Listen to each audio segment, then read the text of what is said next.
달걀 6개를 삶아주세요. 달걀 6개는 샌드위치 4개 정도를 만들 분량입니다. 달걀은 상온에 1시간 정도 꺼내놨다가 물이 끓기 전에 넣어주세요.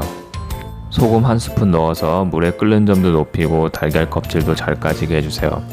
식초를 넣어서 달걀이 깨졌을 때 응고도 잘 되고 껍질이 잘 벗겨지게 3스푼 넣어주세요. 물이 끓기 시작한 후부터 12분간 삶으면 완숙이 됩니다. 이렇게 삶아진 달걀은 찬물에 담가주세요.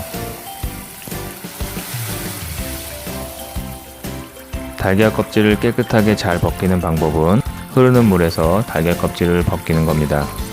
껍질과 달걀 사이에 물이 들어가서 달걀 껍질을 쉽게 깨끗하게 벗길 수 있습니다.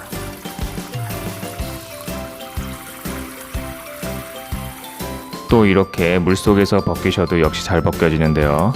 이때는 마지막에 흐르는 물에 한번 씻어주세요. 이렇게 요리를 위해서 여러 개의 달걀의 껍질을 벗길 때는 물을 이용해서 벗겨보세요. 껍질을 제거한 달걀을 으깨줘야 되는데요. 이때는 포크를 이용해서 으깨주세요. 흰자와 노른자를 분리해서 으깨기도 하지만 이렇게 한 번에 으깨는 것과 맛과 식감에 있어서 차이가 없기 때문에 간편하게 이렇게 한 번에 으깨주세요. 노른자가 큰 덩어리만 보이지 않게 으깨주시면 됩니다.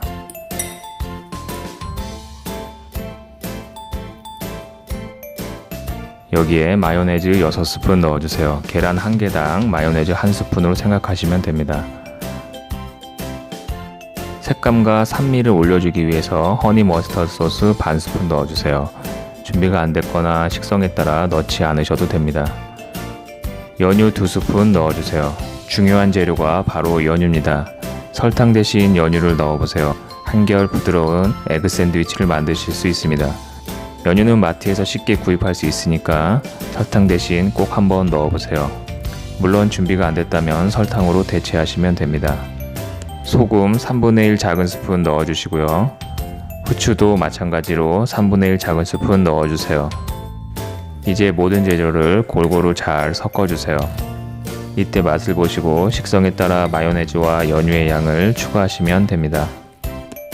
이제 식빵 위에 만들어 놓은 달걀 소를 넉넉히 올려주세요.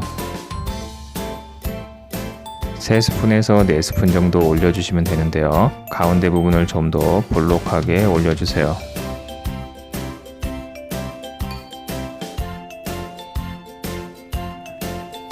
손으로 살짝 눌러서 고정시켜 주시면 되고요.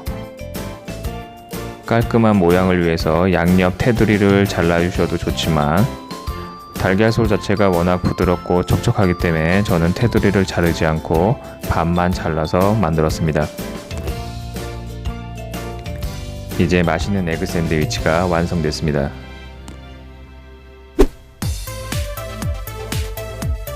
간단하게 만들 수 있지만 맛있게 든든한 한 끼가 되는 에그 샌드위치, 연유를 넣어 더 맛있는 에그 샌드위치, 자꾸만 손이 가는 맛인데요.